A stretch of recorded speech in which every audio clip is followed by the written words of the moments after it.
The views and opinions expressed in the following program do not necessarily reflect those of KXVS, the voice of Stockton, or its parents, affiliates, management, and staff. This is a production for the voice of San Joaquin. Porque nos vamos a enlazar con el mero, el gallo de Zacatecas.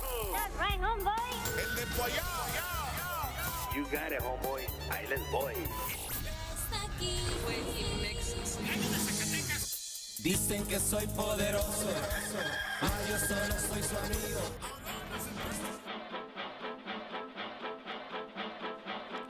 And welcome to Stockton Alive, and here's your host, the only one, and maybe the man of the hour, and the man that knows everything about Stockton. That's the only one in Knodt. Nate, welcome back. Hey, welcome back to you too, also Dustin. Fortunately, we've had some fill-in work that's been wonderful by Betty Lupe Ramirez and also, of course, by Renee, our morning host. Yeah, but it's great to have you back. I've done one show kind of solo. This, by the way, is our second anniversary, the beginning of our third calendar year on the air. The first show was broadcast back on May 1st, 2017. Interestingly enough, I actually had a rare day off at that time when I did that show. And now I'm normally off on Mondays. But today I actually did have to go back into work because I'm normally off on Mondays now. I've actually done a couple shows in casual clothes, but I'm back in my suit and tie today, which is similar to what my official TVOSJ photograph has me in a suit and tie. But anyway, it's great to be back. This is our 30th show, by the way. Our ultimate schedule is to broadcast every other week. Obviously, 30 is not half of 2 years. 26 would be half of 2 years. But as I always remind people, TVOSJ is a totally volunteer operation. Yeah, the new rebranding. And it takes a lot of effort for people just to get us on the air and to be on the air and to participate on the air.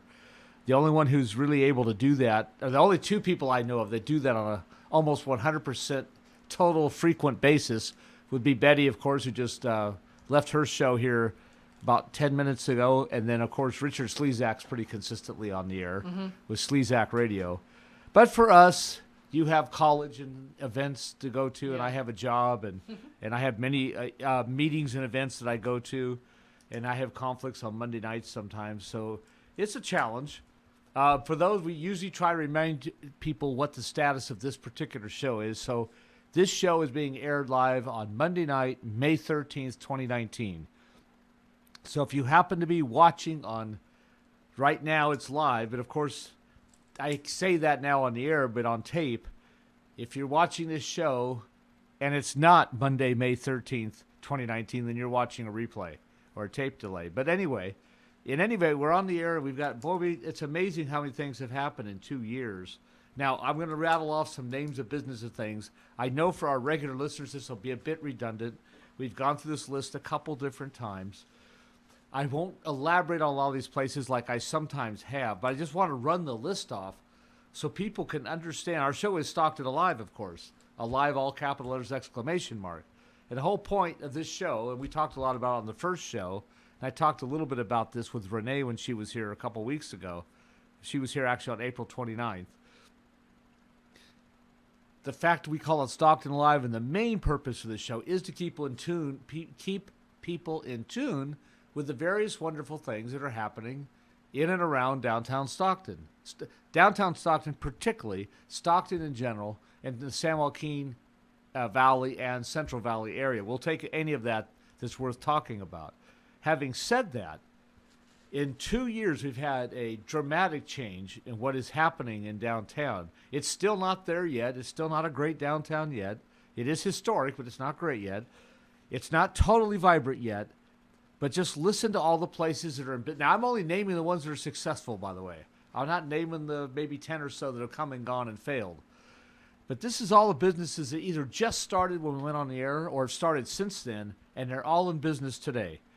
Papa Herb's Fusion Filipino Cafe on Weber Avenue, Cast Iron Trading Company on San Joaquin near Weber, Channel Brewing Company on the corner of San Joaquin and Weber, our own local actual beer brewery, the Deliberation Room, downtown's first legitimate bar in 22 plus years, over on California Street near Weber, the Fonz Museum. Fonz stands for Filipino American Historical National Society. And that's part of the national chapter, by the way. But that museum's right there on Weber Avenue. We have the Little Manila Center, which is on Market Street, and that's also a Filipino historic location that does a lot of school education, training about Filipino history. We have Dobo's Deli, which is a Filipino-run deli cafe on San Joaquin Street near Main Street, near the Bob Hope Theater. We have the Golden Rose Barber Shop, which is a spectacular place. Have you seen that? Have you been to San Joaquin Street and seen that? Yeah, I've heard of it. I haven't been in there yet. They took it's all original. They have all the original barber chairs from like 1910 or 1920. They completely renovated them. Some of them have like brass or copper plating or something, and they've polished all that. They got the beautiful iron molded ceiling fans. Oh, it's just a spectacular. I have not actually had my hair done there, but the place is just absolutely gorgeous, and that's on San Joaquin Street, and that's fairly new. The Downtowner Cafe on Sutter near Weber is relatively new. Now, have you been to the Downtowner? Yes, I have. I thought you had, because there's breaking news on the Down. First of all, they now do Saturday and Sunday brunch. What? I didn't know if you knew that. I heard and it, they do mimosas and all that. But as of, I believe it's Wednesday this week, they're actually subdividing the restaurant, and they're going to have a bar lounge there. In addition to the dining area, there will be a bar and lounge in the Downtowner. And then we have a wonderful little gift shop called the Freckled Moon. Have you seen that one yet? No, I have not. That's over by Casa Flores in the historic Mansion Hotel area, which we'll talk about again in a moment for a different reason. Then we have Roro's Cafe, which is barbecue and hamburgers and hot dogs, and that's over on traditional type comfort food. That's also on San Joaquin Street on Sutter Street, across the street from the Deliberation Room. We have a relatively new restaurant that's in an old restaurant location, the Commissary, which is a combination of American and Mexican, and that's where that's where the Japanese restaurants used to be downtown, called Bento, and a couple other different names.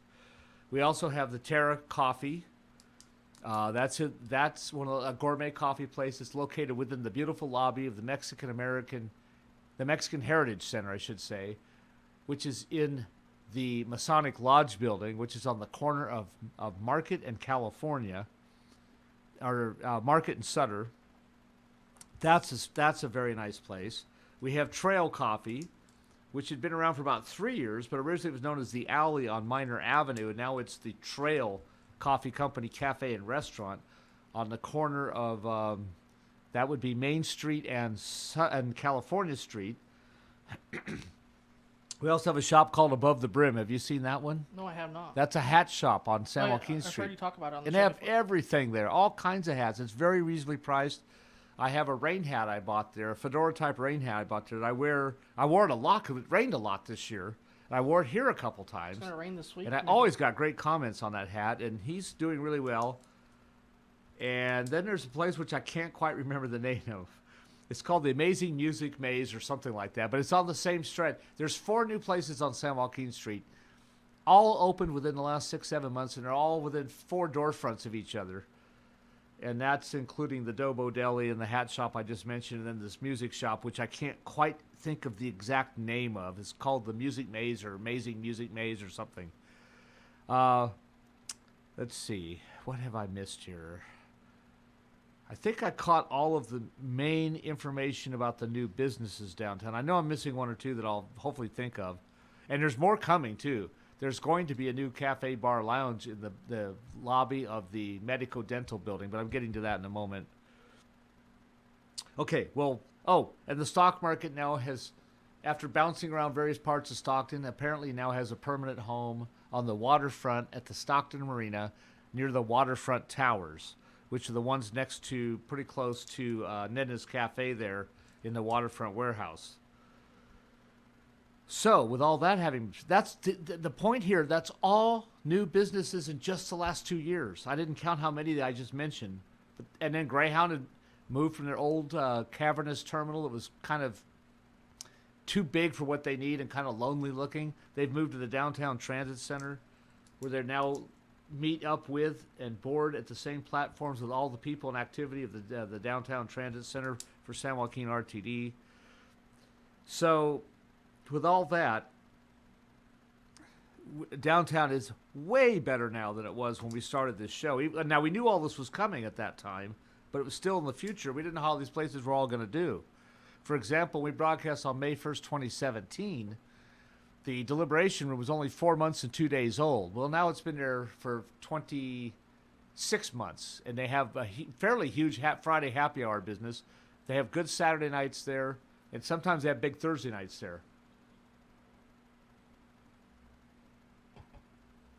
So, moving right along, we got some big events, and you're going to fill me in on some of this because you know more about it than I do. But last thing to mention about the amazing, ongoing, and coming revitalization of downtown Stockton. This is maybe the biggest of all. People are going to start living downtown. They're not only going to live downtown. This is going to be market rate housing, not subsidized. And many of these people are going to be upscale people with pretty good incomes. And they're going to be located in 4 buildings. Now, we already had the we already had the CW40 come online about 2 years ago, the Cal Weber 40. That's a beautiful building, and that's on the corner of Weber and California. However, which is why it's called the Cal Weber 40, and it's got 40 units, roughly speaking. However, that is all subsidized. There's nothing wrong with that, but the point is those people are not a very high income that live in that building. But they've created some good positive foot traffic, and a couple businesses on the ground floor of that building are now thriving, which prior to that were kind of struggling to be in business. And one business I forgot to mention, by the way, which is on Weber, right next to Papa Herbs and the Fawns Museum, is Natural Dew. Very successful African-American women's type of beauty salon. Now, there's a couple other beauty salons I don't know the name of. Shout out to Valon. Yeah, and they're right there in the Cal Weber building, and they're on Weber, and I wish I could tell you the name of those, but I can't. But anyway, the point is Weber Avenue now has generally got a fair number of little businesses that are active and going. A couple great little mini marts have opened up downtown. There's a new, I don't know if you know this, just the last 2 weeks, a new ice cream shop has opened up downtown. I heard about that. I haven't been over there. I had one there today. It was wonderful. What's it called? Ice Cream for Ice Cream. Ooh, interesting. And it's right there at the corner of Weber and Sutter, right across from Downtown Transit Center, right across from the County Administration Building, right next to the International Baccalaureate Charter School. I forget the exact name of that school. That's also on Weber Avenue. And it's also on Main Street. There's 3 charter schools in downtown. They contribute mightily to the foot traffic and to people coming downtown. They also helped recreate that they redid that entire public park by the Bank of Stockton on Minor Avenue, because one of the charter schools does public athletics here every day, or PE, physical athletics, so physical education. So with all that being said, that's just the last couple years now, and there's about 10 more of these things coming in the relatively near future. But what I'm going to mention is now we're going to have upscale people living downtown, and my understanding is in 3 of these 4 buildings, they're going to start populating these buildings in mid-June, late June, and early July. Meaning by about August, we're going to have some serious foot traffic downtown that downtown hasn't seen in 60 years, which is people who live downtown with money walking downtown because they live downtown, and they're going to start populating all these businesses. So let me tell you these buildings. And we've talked about this once before, but it's been a couple of months. We're going to have the Hunter Square Lofts, which are basically the old mansion house, which is above the Casa Flores restaurant there on the corner of Weber and Hunter Street, right by the Stockton Cineplex and across the street from the Stockton Hotel. Then we're going to have the Trethaway Lofts, which are in the Trethaway building, which has also been known as the Argonaut Hotel. Those 2 buildings actually adjoin each other. They're actually physically together with a common wall. And they're right there on the first block of Weber, right across from the new county courthouse. They're also in the same location where the Freckled Moon gift store is that I mentioned, which is mostly handmade goods made in Stockton and the local area, and are very affordable. Jewelry for like $10 and $15 and $20. Locally handmade. You can hardly beat that. I bought a couple gifts there today. Then you have what they're going to call the Cal Main building. And that is the most upscale of all of them. That's 2 and 3 bedroom apartments. That's, I believe, 40 units. And that's at the corner of California and Main Street, across the street from the Trail Coffee and a half a block from the Deliberation Room in Rose. And that one's very upscale.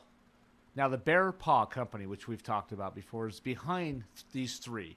The Hunter Square Lofts and the Trethaway Lofts and the Cal Main Building are all the Bear Paw Company, which is a very ongoing, serious, I think Bay Area headquartered organization. They make sporting goods and shoes and boots or something like that. They have the resources to make this work. And they're doing it with the original Court Company, by the way. Mahala Burns and the Court Company, the ones that are helping lease and sell the space. Yeah, Dan Court was actually on Betty's show last week. Right. Then 10 Space, in conjunction with the contractor who brought in the Cal Weber, the CW40 building on time, exactly 2 years ago in June, by the way, which is that building was about 40 units of housing, 1 and 2 bedroom apartments. They're working on the old medical dental building, which is going to be called the Medici Lofts. And that's going to be 34 units of housing. That's going to have about 10 or 12 subsidized, and the others will be market rate. And they're intended to be artist lofts. The Trethaway building, which I mentioned, the old Argonaut Hotel, that's market rate, and so is the Hunter Square Lofts are also market rate. And combined, those two have about 60 units. All in all, about 40-something units. All in all, there's, I believe it's 88 units of housing, of which 76 or so are market rate, of which about 30 are upscale, are going to generally be all populated by mid-July to early August. And I've been told they're pretty much selling out and going to have a waiting list. So that will give downtown serious pedestrian 7-day a week, Monday through Sunday, early in the morning to late night, pedestrian activity, and that will make downtown a vibrant urban center once again. Now, I'm not saying it's all going to happen by August in terms of it all being spectacular, but the beginning of the new era is going to be starting when these buildings are populated, and that's only a couple months away. Again, we're airing live on Monday, May 13th, 2019. Now, having said all of that, I'd like you to talk about the big event that is just tomorrow. Again, if you're watching this is Monday night, May 13th, but tomorrow, Tuesday morning, May 14th, is the big MGen Stage tour. 3 tour starts in Stockton and ends in Morgan Hill. So we should point out, this is the bicycle race. So the estimated start time is around 10:05 a.m. So I believe like 8 o'clock they probably start doing like the grand announcements, talking about what the stage is about, maybe interviewing some of the riders and all that. But yeah, it's supposed to start at 8, and then they're supposed to take off at 10 and head towards Morgan Hill. But I have a question for you. How does this impact downtown? Because you work downtown, and for RTD. Well, roughly speaking, I can tell how many routes. It's only for a couple hours, though. Yeah, I can roughly tell you how many routes it affects and roughly how many passengers. Okay. I'm doing this off the cuff now, thinking as I'm talking. But I can say that Metro Hopper routes 4 and SMA local routes 560, 578, 580 will be affected, and we'll talk. And also, what will be affected would be Metro Express route or BRT Express route 40. Also, Metro Hopper route 7. So I think that's pretty much it. Now, I'll go through those what they do, generally speaking, briefly. Metro Hopper 4 normally leaves downtown and goes up to Fremont and then up Madison to Acacia and eventually Pershing and eventually March Lane and then the mall. Yeah. It will have to detour. Generally speaking, and I'm no longer involved with detours. I once was. But the last time I was involved with a detour of this nature, which would be the Asparagus Festival when it was downtown, we used to run all these buses that had anything to do with with El Dorado, or San Joaquin Street, or Center Street, or Fremont, or Oak Street. Those streets are all affected, as is West Weber. And to some extent, Weber Avenue downtown. San Joaquin is affected. Generally, what we wind up doing is running these buses either up California or San Joaquin, if it's open, to Acacia. And then from Acacia Street, they will take a left-hand turn and go west to wherever they need to go to, which would either be El Dorado going north or Pershing Avenue going north. Now, how many passengers will this affect, roughly speaking, for those 2 hours? First of all, the number of trips it would affect inbound and outbound to downtown would be approximately 30 trips, transit trips.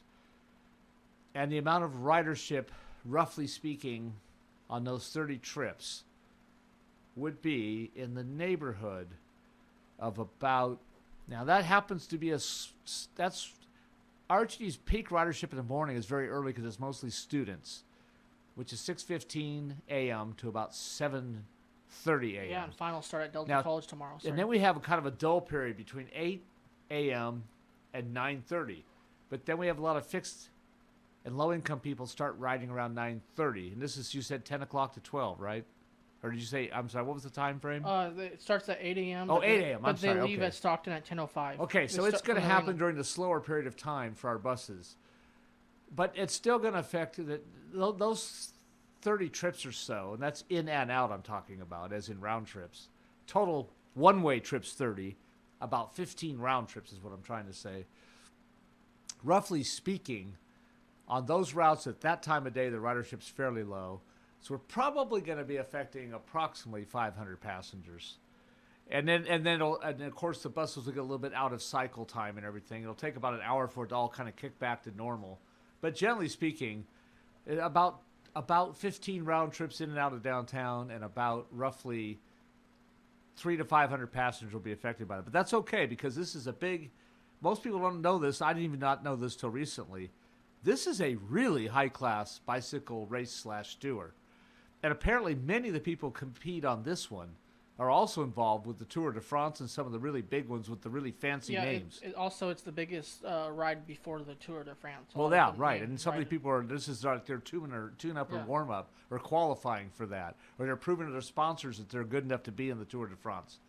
Now, this is being partially televised, is it not? NBC Sports Network. Okay, there we go. The local NBC Sports Network, the one that does on 2 different channels, the ones that does basically Giants, A's, Sharks, Warriors, and all that, and Sacramento Kings.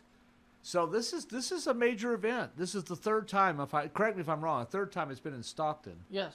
The first time it started in Stockton and left, it was a big deal. That was about 10 years ago. It didn't Stockton. And then I think it was 2 years ago. Yeah, I think last year. Actually. Or maybe it was last year. It might have been last year. And they love it so much they're coming back. The first time they did it, the arena was brand new and the ballpark was brand new. And they loved it. And I think that one was televised nationally or ESPN 2 or something. But anyway, this is a big event that will get a lot of publicity. It'll be seen by a lot of sports enthusiasts and bicycle enthusiasts all over Northern California.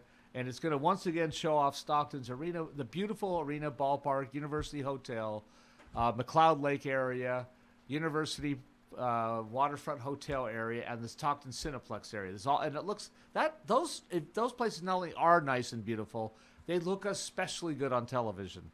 I remember when the NCAA Women's Regional was here 2 years ago. I watched one of the openings on I want to say it was ESPN. And Stockton Arena and Ballpark and the University Hotel and the Stockton Cineplex and the waterfront look terrific on television. And they are terrific, by the way. So anyway, this is a big deal that the Amgen Tour is coming. Yes, it will disrupt downtown pretty significantly for about 2 hours. But the good news is it is only 2 hours.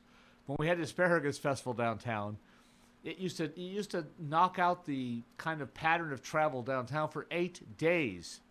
The event was 3 days, but the fencing for it was up for a grand total of 8 days.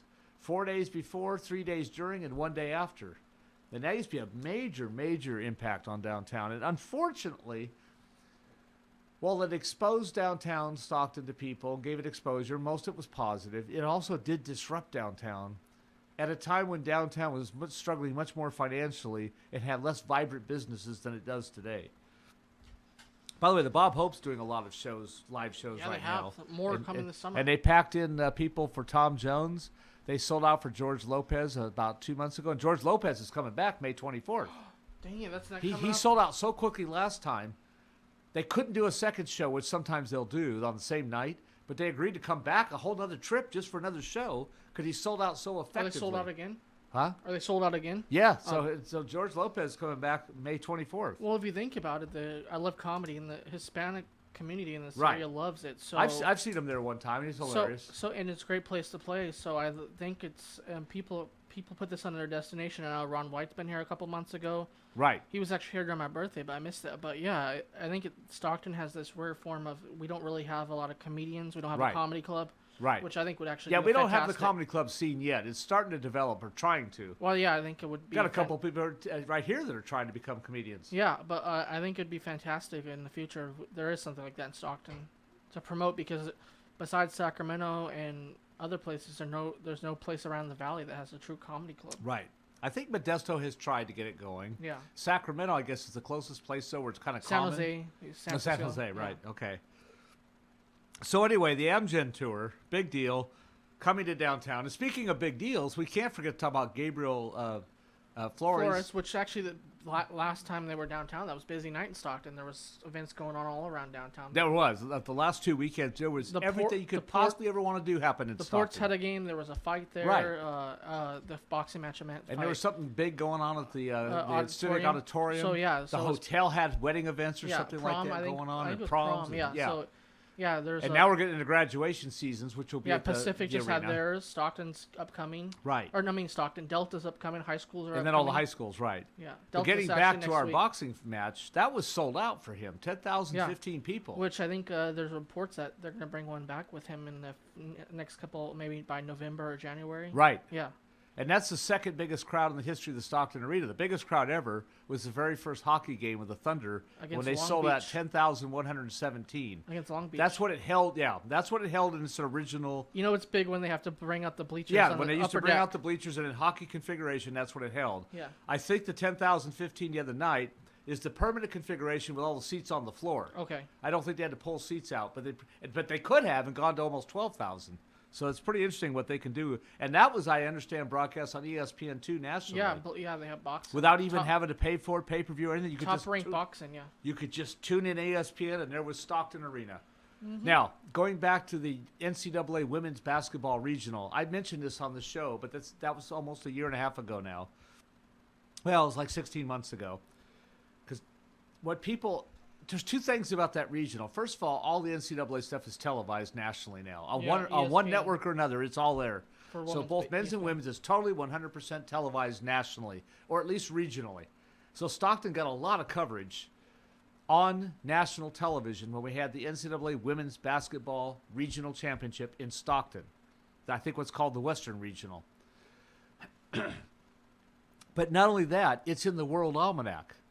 The men's and women's bracket, the complete back bracket, and all the results of all the games is printed every year in the sports section of the World Almanac, which is one of the largest selling books in the world. And if you open it up in the 2017 World Almanac, well, it comes out in 2017. It's called 2016 on the cover. There, in all of its glory, on a two full cover page thing, is the women's bracket of the NCAA Women's Tournament. And right there it says Stockton Regional. But even more so, I don't know if you remember this, the team that won the Stockton Regional won the national championship. I want to say South Carolina or something like that. I believe so, yeah. They won. They beat Oregon State, which was, I believe, our University of Oregon. I forgot which. Was probably the favorite of the fans because it was a West Coast college and team and a pretty well-known one. They won that game in a little bit of a mild upset. And then UConn, the women's UConn, which has been such a juggernaut for so many years, had a stunning upset to somebody else. And then our team from our regional went in and won the national championship. So it was the Stockton team that won the Stockton Regional that won the U.S. National Championship in the women's NCAA basketball tournament. So that, again, shows the power of something like the arena or the ballpark. Now, the ballpark, and most people don't understand this, the ballpark draws a lot of events every year. We have the West Coast Conference Baseball Regional Tournament is held here. We've had, I think, one NCAA regional tournament held at the Stockton ballpark for baseball. The WCC thing has become a regular ongoing thing, and that's one reason why they had to get a new scoreboard. the scoreboard was starting to break down and fall apart, and the West Coast Conference basically said, if you don't fix your scoreboard, we're probably not going to come back. And the California League also said that too. They need to improve it. Right, and also it's in the contract between the ports and the city of Stockton that they're supposed to have certain professional quality amenities, and one of them's a scoreboard. Well, the interesting thing about that scoreboard is the company that built that scoreboard went out of business, and when one of the lights or one of the TV things went out, the frames, they couldn't get a hold of anybody because they're out of business. So yeah, they couldn't fix find the parts. Yeah. And if they wanted to manufacture or fabricate the parts, it's ridiculously expensive. So they're basically have to take down that scoreboard Right. and get a new one. And then on top of that, the technology of electronics and visual electronics and digital and LED and LCD and all that stuff has grown so dramatically just in the 14 years since the ballpark opened. It's hard to believe the ballpark's that old, by the way, but it opened in 2005. In today's modern era, 14 years is an eternity for a scoreboard. There was a time when a scoreboard might last 30, 40 years, when you just plugged in regular light bulbs and you had old-fashioned analog controls, which was mostly copper wiring and switches, and even tubes and things. They didn't really get obsolete per se until you went from analog to digital. But now all the modern digital stuff, I guess doubles, scoreboard technology doubles every 3 to 5 years or something probably. So anyway, the Stockton scoreboards for both the arena and the ballpark, even though at a quick glance with the naked eye, even though they look pretty dramatic and pretty fancy and pretty nice, they're actually totally 100% worn out and obsolete. So I'm not sure when the arena gets its new scoreboard, but the baseball scoreboard is supposed to be installed in time for next season. So we should see a whole new scoreboard at the Stockton ballpark by next year. I haven't been to a game this year. Is there still a chunk that's dark on the video board or something? Yeah. Yeah. A little bit. Now at the arena, when I watched the Stockton Kings play, it was still fully functioning, although one game, one night, there was a black dark section on one of the video boards. But that seemed to have corrected itself, or they fixed it or whatever. But I know both scoreboards are getting replaced. Now, the one thing they say is absolutely essential for the arena to continue to compete, and for something like an NCAA regional tournament, is that they need what's called dasher boards. Those are the illuminated boards are now along the facing of the upper deck and around, and they say Stockton's going to have to get that one day. I'm not a big fan of that personally, but I'm an old school person. I'm not even all that big of a fan of all the big fancy scoreboards, to be honest with you. But that's just me. I know to compete in the modern world, you have to have all these things. So, having said that, the next big topic for us, and we don't do politics in terms of ideology and arguing about issues. We might bring up an issue once in a while as a reference point or provide some statistics or data, but it's not our intent to argue about political issues, like the merits of them or this is better than that. We don't want to be partisan between Republican, Democrat, Independent, Green Party. That's really not what we do on this show. That's not to say I don't have opinions. I do, but we just usually don't do it on this show. But there is a famous statement that all politics is local.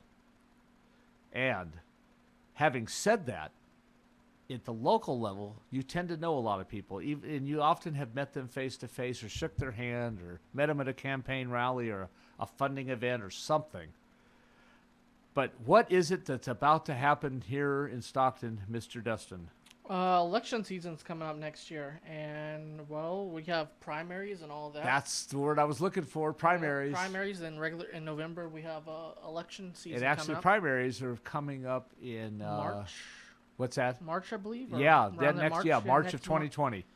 So we'll have that, and we have some people that have already put their hats in the races. And we now know the other thing that's happening and making these primaries more interesting. By the way, I need to say this real quick before interrupting you. The voice of San Joaquin and the voice of Stockton do not endorse any candidates. Also, that's just correct. Yes, everybody thank know you. that. Thank you. Yes, we are not endorsing anybody. We're just informing you of who's going to run for what, and we're not going to comment on these individuals at all.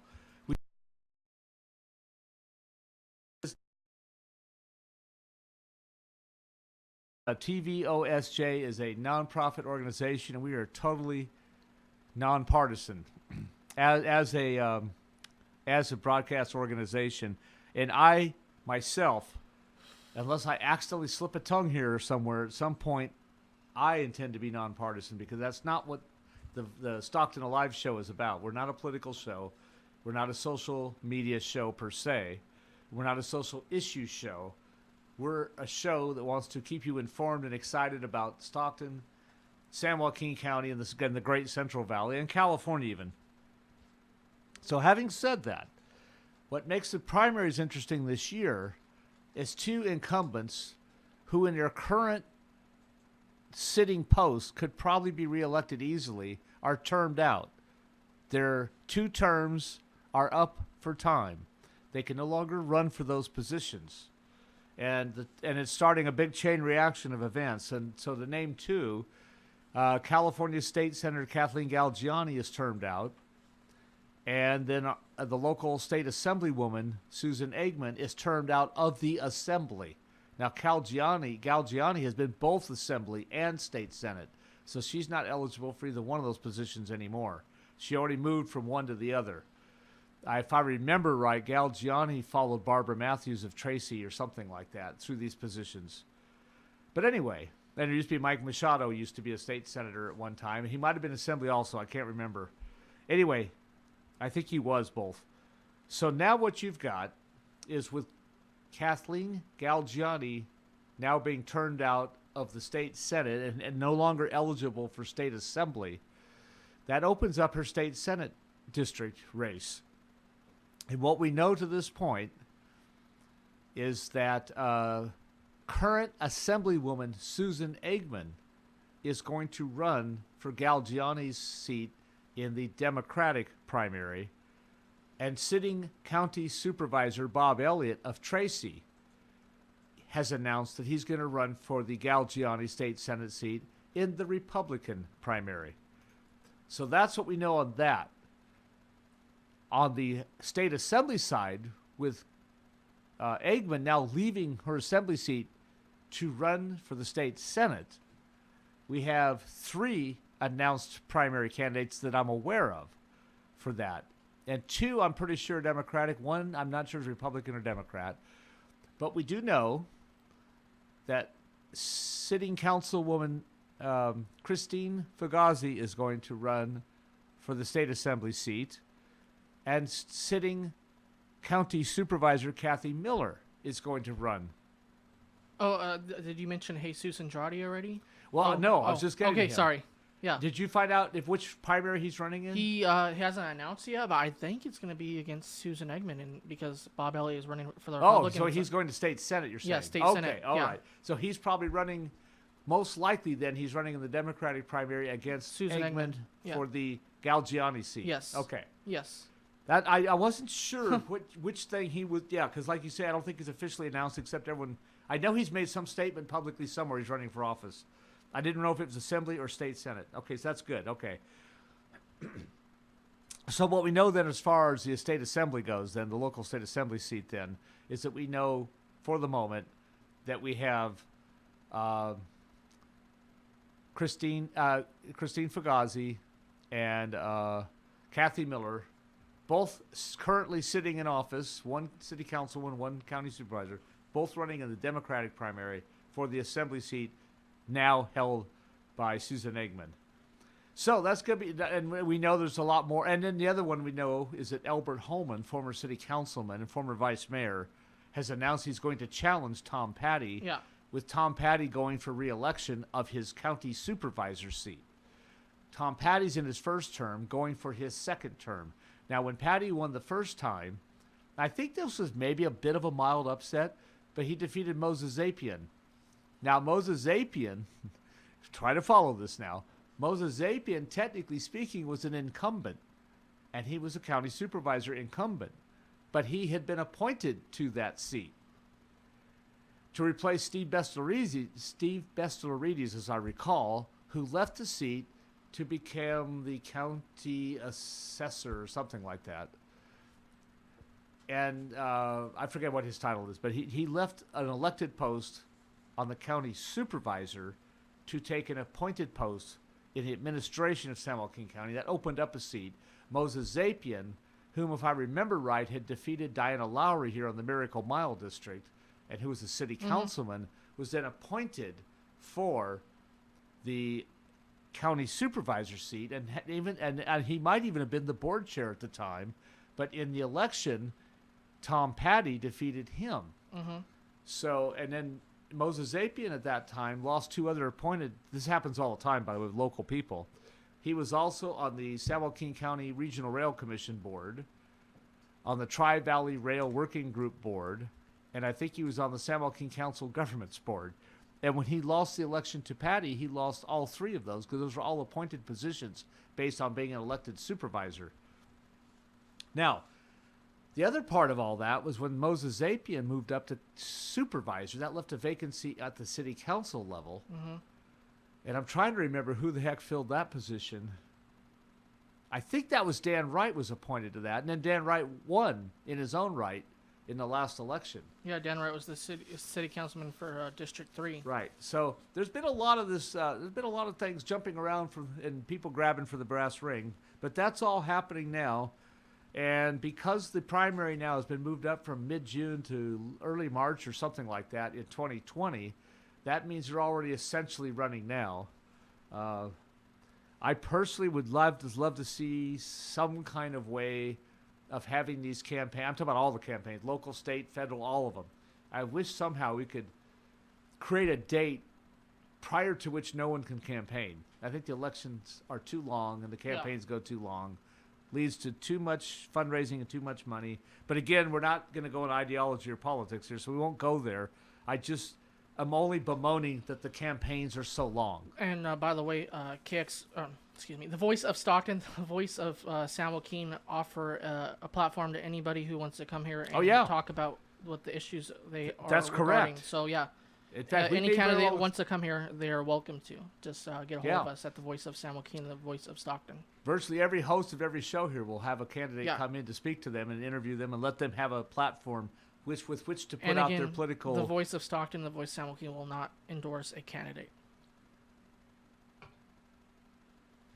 However, I'll tell you who we will endorse: the Golden State Warriors. I can't go with you there, Nate. You think Portland's going to win? I'm a Blazers supporter, so You're a who supporter? a Blazers supporter. Okay, so. well, that's all right. You can And have then your the great memory of differences. Paul Allen, the former Microsoft co-founder. Right.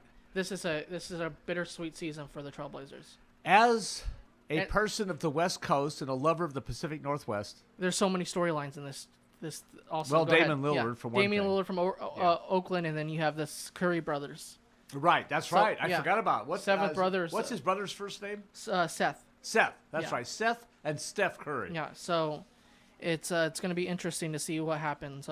Well, I'm still going to endorse I the know. Golden State Warriors, but But it's going anyway. to be fun. Remember the old Blazers with Jack Ramsey? I do remember Dr. Jack Ramsey with those plaid suits. Yes, and, Bill Walton with Bill his Walton. long hair and his headband. I forgot who else was on those great And Blazers that team. team is the one that stunned the Philadelphia 76ers in 6 games in 1977. At the original Rose Garden. Yes. Yeah. Portland's always been a great basketball And city. that's when they created Blazer Mania, Well, which I think pretty much continues to this day. Those old school jerseys. Yes. And it's a great fan base Yep. up there. They love basketball. And Yep. they're packed every game. When I went to Portland for the first time in my life, It's the Moda Center, by the way. I now. should say the first time. When I went to Portland to spend some time there as an adult for the first time in my life, which was 1980, Blazer Mania and Bill Walton were still there, and it was still a big deal. Now, this is before cable television as you know it today or satellite. In Portland at that time, with that original arena you're talking about, which only sat 12,700 something, just like the original version of the Oakland Coliseum, used to only hold 12,787 for the Warriors when they were defending champs in 1976. Typically, arenas were about 12,000 those days. Well, when you had a team that really got hot and the public really loved them, that was a fairly limited number of seats. In Portland, in 1980, you'll get a kick out of this. No less than and this is also before Cineplexes as you know them today. And Portland was a big movie town because it's a lot of rain and stuff. So a lot of people stayed indoors for things. Yep. On a night when the Blazers were playing at home, if it was a big name team, I don't even know if it mattered if it was a big name team, as many as 3, 4, or 5 downtown theaters on game nights would simply put the game on a big screen That's and sell awesome. admission. And you'd see it on the marquee. Trailblazers hosting so and so tonight. You can't do that nowadays because the rights to the broadcast. Well, and you also don't have the big theaters anymore. And this is like having multiple Fox theaters downtown. You know the Rose Garden is also adaptable for ice hockey. Right. So yeah, people don't know that about. They have a big junior hockey league team in Portland. Well, Portland's team used to. I think their minor league team was once called the Timberwolves or something. I Yeah. can't remember Well, exactly. they're big soccer fans too. They have the Timbers up there. And Right. Oh Yeah. yeah, big time indoor, big time major. I'm sorry. outdoor soccer team. Yeah, whatever the MLS. league's called. I forgot Yeah. now. MSL. But Portland also a great transportation town too. It is a great transport. It's where two cities created modern public transportation outside of the East Coast, and that was Portland and San Diego. San Diego was actually first. They have the MetroLink or not MetroLink, Well, but they have the light rail. San Diego came up with what was originally coined the Tijuana trolley, because the original line was downtown San Diego to Tijuana, the border. Really? I didn't know And that. now it's spread out towards it's San Diego MTA, and it's got a huge. Well, yeah, I yeah. think there's 7 light rail routes. They have commuter service on the coaster train. They have another regional diesel hybrid train, diesel hybrid multiple unit. How great is the light rail system in San Diego? San Diego's light rail system is terrific. I mean, it's great. That's why I say it goes all. It covers It's an extensive network throughout the entire San Diego Valley now. What's the infrastructure for like a thing like that? When you say light rail infrastructure, I'm system? not sure what you mean. Like, what do you need to set up a light rail system? Well, What's San I'm telling you, Diego have ahead nowadays it costs almost $100 million a mile to build it. Wow. BART costs something. If you build an electric BART, like the BART you know in the Bay Area, that's something like $400 million a mile or something. When you talk about transportation on the West Coast, the places that come to mind are like Portland, Seattle, San Francisco, of course, and then and to some extent Sacramento now. Sacramento, it's growing more, and then you have. I didn't know about San Diego. I know Denver has a great San one. Jose. San Jose too, but San Diego, I didn't know had a great one. I've heard great things about Denver's downtown. I don't even know. If Yes, you consider, Denver has a very extensive light rail and commuter rail I network. don't know if you consider that West Coast, but you also have Phoenix also too. Yes, Denver the and Phoenix. Valley Transit Authority and there's Valley. I think it's called VA or Yeah. Valley something in Phoenix. San Jose's is VTA, Valley Transit Yeah. Authority. Phoenix has done very well with light rail. It's done extraordinarily well there. Because you have you have college campuses all around Right. Phoenix. You have Right. Arizona State, then you have Grand Canyon now, and then you have all these little sub communities. I'll tell you, one of the greatest transit systems in America. No one knows this, and it's from one of the most. And I can say this without. I'm not saying it and revealing anything here. It's either controversial or surprising. One of the most conservatively speaking ideological areas in the nation would be Utah and Salt Lake City. I've heard that also. And they have a spectacular public transit system. They do a great job with light rail. They have terrific commuter trains. They've connected Provo and all these places with Salt Lake City. And I think the next place they're going with commuter trains is Ogden, Utah, which is north of them. Yeah. And they've got a transportation center that combines Amtrak, Greyhound, light rail, and commuter rail about a mile from the central downtown business district and about 2 miles from the Mormon Tabernacle. Denver has completely rebuilt the whole area around Union Station. Downtown. And by the way, Denver's Union great. Station literally is in the shadows of the ballpark there. I went blank on the Coors Field? current name of it. Coors Field still. Yes, thank you. And literally, the left field upper deck casts shadows on Union Station, Denver. Whenever you go in on Amtrak, you can see the stadiums right there. Yeah, they take you right to. And the Union Station itself now not only has rebuilt the Grand Lobby, which was spectacular, but the Grand Lobby now has a hotel built into it. They say that's one of the best downtowns in America. People don't know about Yes. downtown Denver because what that whole thing in the late '90s did. Like Yes. they redid Actually, it downtown. the 80s it started late. Okay. But what happened was they built a very frequent battery, electrically operated shuttle bus, I want to say on 16th Street or something like that. And they created the Transit Mall. Now, transit malls have failed miserably in some places like Sacramento's K Street Mall, for example. And Fresno tried it, didn't work with buses. But Denver somehow got it to work with electric buses running every 90 seconds on like a 15-block corridor right through the middle of town. Do they still do that too? And that led to the whole redevelopment that we're talking about. They still do that or no? And what's that? They still do that? Yeah. Okay. The only difference is I haven't had a chance to ride it yet. But the development of those electric buses, which essentially took a transit bus, took the diesel engine out, stuck a bunch of truck batteries in, and hooked it up to electric motors, that led to the Proterra Bus Company. It's Proterra buses that RTD now has Oh, awesome. that we're using as electric. Our electric buses go right back their ancestry to the Denver Transit Mall. Before we go to tonight, Nate, because the show's flowing by, but we were talking before the show a lot of something. We were talking transportation the last couple of minutes, but I want to bring this up. A lot of people don't know what Gavin Newsom said. He wanted to scrap the high-speed rail Jerry Brown wanted to build, but you're telling me that I can clarify people took that out of context. Let me right? finish Denver real quick, though. No problem. About Union Station, not only is light, they only have one Amtrak train a day through there, which is the California Zephyr. However, Union Station, which used to be a huge bustling station with multiple trains, multiple railroads, it isn't just that you have Amtrak in a refurbished station and it's a hotel now, and it's the center of revitalization. They have light rail through there all day long, almost 24 hours a day. But it's from Union Station. They run trains every half hour to the Denver International Airport. And one of the best airports in the nation also. Yeah, and then they also have commuter trains now that run from there to various places. Okay, so having completed Denver, and they have an excellent bus system on top of all that. Okay, so having said all that, this is the deal with this is what the current state of California high-speed rail is. And the acronym for California high-speed rail is CAHSR. Now, I don't particularly like acronyms with more than 4 letters personally, but that's what it is. I just want you to know that. So, I'm sorry, I have a little bit of a scratchy throat today. I've been trying to keep it going with sodas and liquids in here and everything, but I've probably got either some allergies or a flu bug here and a little bit of scratchy throat, so bear with me. Okay, what Gavin Newsom said was we don't currently have the financing, or the state doesn't have the budget ability and resources to complete high-speed rail right away. He said, however, we will concentrate on the original section of construction, and what people have derisively called the train to nowhere was originally Bakersfield to Madera. However, what is actually being committed to, and by the way, Gavin Newsom is committed to that stretch.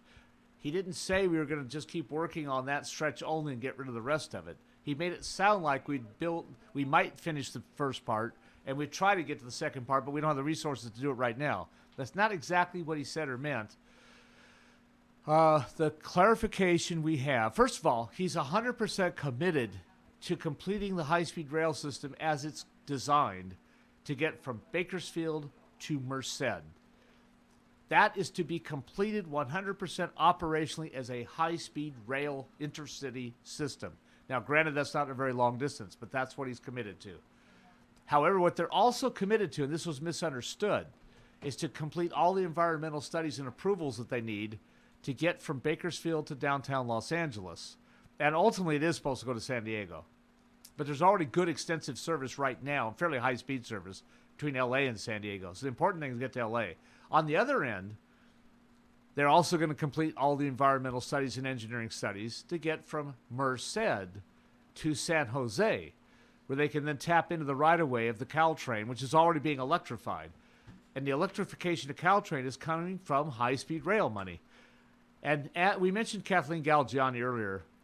Without saying anything about her as a Democrat or Republican or anything about partisan politics, we can say this. She is somewhat considered the mother of high-speed rail because she helped write the ballot proposition that was approved by the voters. I don't think a lot of people don't know that.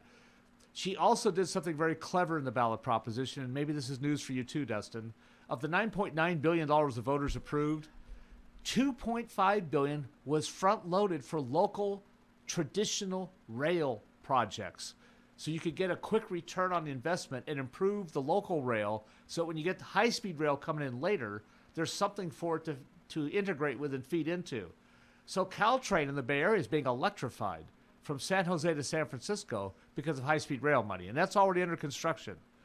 And the reason electric is important, electric trains are more powerful, faster, and they have much more acceleration and deceleration, which means on a commuter schedule where you're trying to run a high-speed service with lots of stops, you get much more energy efficiency, it's much more cost efficient, and you have ultimately you carry a lot more people at a lower cost with less subsidy to the taxpayers. So the electrification of Caltrain is a big deal. There's also money coming to the local ACE train from high-speed rail that will improve the corridor over the Altamont and will allow the addition of multiple frequencies, and it looks right now as if ACE is on target to extend to at least Modesto in 2021. Right now, it's only Stockton, Lathrop, Tracy, Fremont, Santa Clara, Livermore, Pleasanton, Fremont, and Santa Clara and San Jose. But it looks like by 2021, and this is already funded, by the way, it can get to Modesto. It's headed for Merced, where it would then connect with high-speed rail. Now, another thing about why high-speed rail started in the valley, and this is why they're committed to finishing it also. In order to properly test the new high-speed rail equipment, they needed a tangent track that's 36 miles long. Tangent means straight. You weren't going to get that in San Francisco or LA or in the mountains. They really had to start this project in the valley. Also, it's easier, cheaper, and faster to build it in the valley. And the valley was the most impoverished area of California in terms of economic development, in terms of transportation alternatives. There's very few airports that are viable in the Central Valley. And it brings high-tech people, jobs, and industry to Central California and to UC Merced. Yeah, UC Merced I think is the big one, because if we look at it, UC Merced is still the baby of the UC system. Right. And people are like, still, why did UC Merced get a UC? Right. And they're trying to get not attendance, but they're trying to get admission rates, more people to go to UC Merced. And I think this will help because it'll give people an easier way to get home instead of driving from Sacramento, or you're driving from either Southern California to Merced.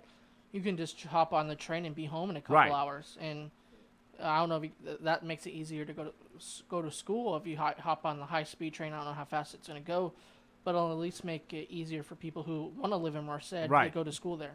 And Merced will be the junction point for trains to Sacramento, either Amtrak or high-speed rail, and to the Bay Area. Because I forgot what Merced's. We could talk to us about this on a future show. Maybe we can get somebody on to talk about this. But yeah, plus we'll give this is a real quick summary today. Yeah. We'll probably do a whole show on high-speed rail at some point. Maybe we can get how much this will affect the population or money-wise, bringing businesses to Merced.